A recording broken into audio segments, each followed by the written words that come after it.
జగన్మోహన్ రెడ్డి తెర తీసిన మరో డ్రామా గులగరాయి డ్రామా, కోడికత్తి డ్రామాని పోలిన మరో డ్రామా ఇది. ప్రతి ఎన్నికల ముందు ఒక డ్రామా మొదలు పెడతాడు, ఒకరిని చంపేయటం, ఏదో ఒక డ్రామా చేయటం ఆయనకి అలవాటే, దినచర్య ఆయనకి. సో ఇప్పుడు ఈ డ్రామా, నిన్న రాత్రి జరిగిన గులగరాయి డ్రామా చాలా దారుణంగా అనిపిస్తుంది.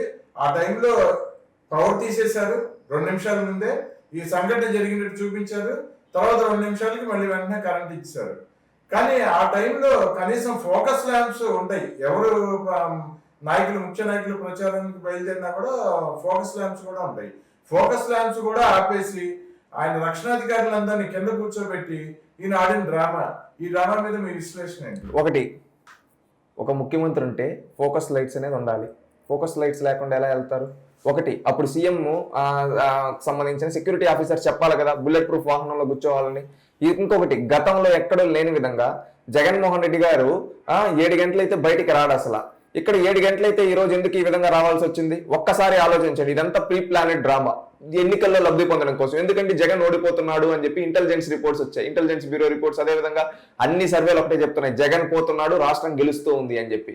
అందుకని చెప్పి ఈయన మళ్ళీ గతంలో ఈయనకి ఏంటంటే డ్రామాలు చేయడం అలవాటు కాబట్టి ఇప్పుడు మళ్ళీ అలాంటి డ్రామాలకే తెరదీశాడు. ఈ విధంగా ఎక్కడైనా ఏంటి, ఎందుకు ఇంత దిగజారిపోయి రాజకీయం ఎందుకు? జగన్మోహన్ రెడ్డి, నువ్వు చేసింది, ఇప్పుడు ప్రజలకు ముందుకు వస్తే చేసింది చెప్పుకోవాలి. ఈయన చేసింది ఏమీ లేదు, రాష్ట్రాన్ని అంధకారంలోకి నెట్టేశాడు. లేదా ఇంక నేను ఏమన్నా చేస్తానంటే ఈయన ఏం చేస్తాడు, ఈయనకి క్లారిటీ లేదు. అందుకని ఏమంటే ఇతనికి అలవాటైన డ్రామాలు.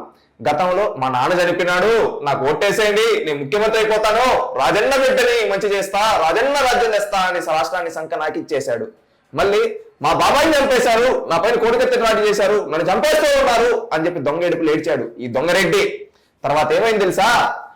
ఇప్పుడు మళ్ళీ సిగ్గు లేకుండా ప్రజలకు చేసింది ఏమీ లేదు, ప్రజల్లో వ్యతిరేకత వస్తూ ఉంది, ఎక్కడికి పోయినా సిద్ధం సభలకు జనాలు రావడం లేదు. అందుకని కోడికత్తి డ్రామా లాగా గుణకరాయి డ్రామా ఆడుతా ఉన్నాడు. మళ్ళీ ప్రజల్ని మోసం చేసి గెలవాలని. ప్రజల్లారా మేలుకోండి, ఈ జగన్మోహన్ రెడ్డి దొంగ బుద్ధిని గ్రహించండి.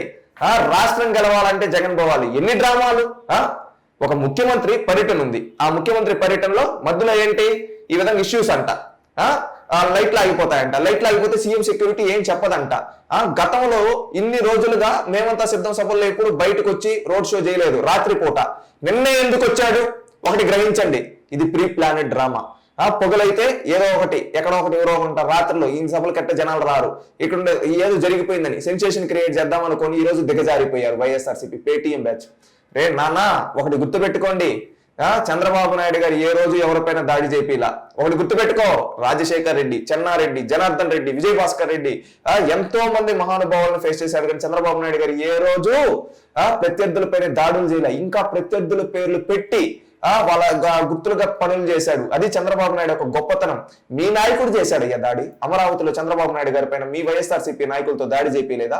అదే విధంగా తిరుపతి ఎయిర్పోర్ట్ లో కావచ్చు, అదే విధంగా పొంగనూరులో కావచ్చు, విశాఖలో కావచ్చు, నారా లోకేష్ గారి పైన కావచ్చు, తెలుగుదేశం పార్టీ ఆఫీస్ పైన, సాక్షాత్ తెలుగుదేశం పార్టీ ఆఫీస్ పైన జరిగినప్పుడు మీ నాయకుడే చెప్పాడు కదా, మా వాళ్ళకి బీపీ వచ్చిందని. అది మీ బతుకులు.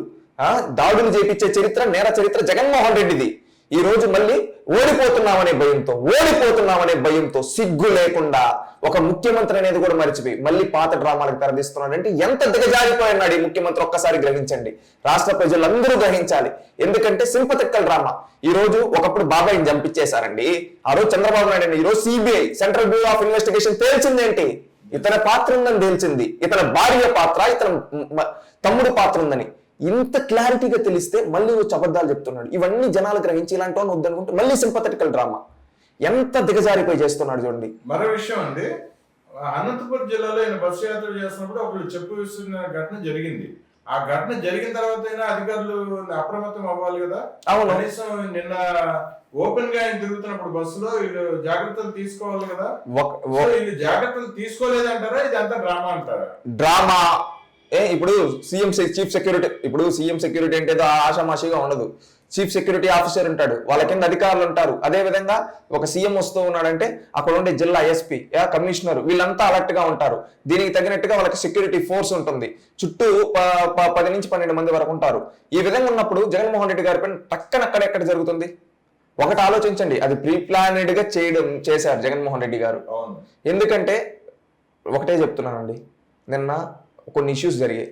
సిద్ధం సభలవి ఫ్లెక్సీలు వైఎస్ఆర్సీపీ నాయకులు చింపేశారు. అది బయటకు వచ్చేసింది. అది బయటకు వచ్చేసి జగన్ పార్టీ నాయకులే నమ్మటం లేదండి. జగన్ పార్టీ నాయకులందరూ బయటకు వచ్చేస్తున్నారు. ఈయన నిజస్వరూపం తెలిసి ఇంకా ఓడిపోతున్నాడు. ఈయన తల్లి అమెరికా పారిపోయింది. చెల్లెలు ఇద్దరు వచ్చి షర్మిల గారు వచ్చి హంతకుడు కావాలా రాజన్న బిడ్డ కావాలా అని అడిగింది. ఆ మాట సెంటిమెంటల్ గా ప్రజల్లోకి వెళ్ళిపోయింది. ఏమంటే జగన్ హంతకుడు అని తేలిపోయింది. ఇంకేందంటే గెలుపు కావాలి అవసరం. అందుకని ఏం చేయాలి, ఇతనికి అలవాటైన డ్రామాలు. అందుకని డ్రామా మొదలుపెట్టి ఇంత గోక్కుని దానికి వణుకునేసి 2-3 రోజులు ఇట్టబడి పడిపోయి అసలు ఏం తెలియనట్టుగా మళ్ళీ వస్తాడు రేపు మీటింగుల్లోకి వచ్చి కూడా మీ బిడ్డని అంటాడు. ఎవరు మా బిడ్డ? ఒక్కటి చెప్తా, నువ్వు మా బిడ్డ అంటున్నావు కదా, నువ్వు మా బిడ్డ అనేది తర్వాత పెడదాం. నిజంగా నిన్ను బిడ్డలా చూసుకున్న వివేకానంద రెడ్డినే చంపేశావయ్యా. నువ్వు ఈ రోజు మా బిడ్డ అంటే మేము భయపడుతున్నాం. ఎందుకు తెలుసా, చిన్నప్పటి నుంచి ఎత్తుకొని పెంచిన వివేకా బాబాయ్, తన పదవిని కూడా త్యాగం చేసి నిన్ను ఎంపించేసిన వివేకాబాయ్, నీ రాజకీయ భవిష్యత్తు కోరుకున్న వివేకా బాబాయ్నే లేపేశావు. ఆయన నిన్ను బిడ్డలా చూసుకుంటే, మేము నిన్ను బిడ్డలా చూసుకుంటే నువ్వు మమ్మల్ని ఏం చేస్తావు? ఈ విధంగా డ్రామాలాడే డ్రామారెడ్డి అంటూ ఉన్నారు ఈ రోజు ప్రజలు. అందుకని ప్రజలందరూ గ్రహించాలి, జగన్ పోవాలి, రాష్ట్రం గెలవాలి. ఇలాంటి డ్రామాలు ఇంకా ఆడతాడు. గతంలో కోడికత్తి డ్రామా జరిగింది, ఆ తర్వాత ఏమైంది, బాబాయ్ చనిపోయాడు.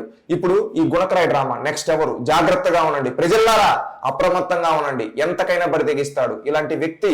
పోతేనే రాష్ట్రం మన లక్ష్యం ఒకటే, జగన్ పోవాలి, రాష్ట్రం గెలవాలి. ఈ డ్రామాలాడే డ్రామారెడ్డి పోతేనే రాష్ట్రం గెలుస్తుంది, రాష్ట్రం బాగుపడుతుంది. మేల్కోండి ఆంధ్రులారా.